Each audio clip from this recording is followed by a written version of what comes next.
Welcome to Chillin' 101. We hope this video helps. You start in the client, open Valorant and sign in now.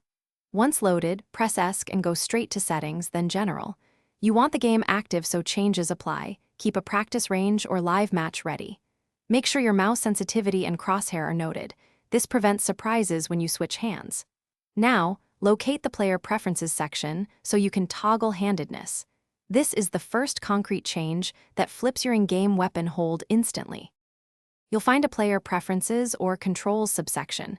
Open it and look for handedness or player hand.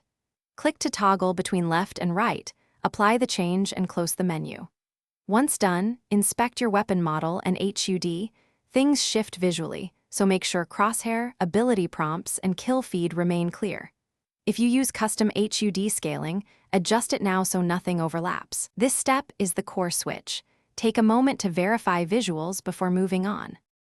You must test in the practice range immediately, peek, spray, and measure how your aim adapts. If your aim feels off, lower or raise sensitivity in small increments. Remember, handedness can change perceived mouse travel. Make sure ability binds still match your muscle memory. If you encounter visual glitches or the hand didn't switch, restart Valorant. If problems persist, verify game files through the launcher.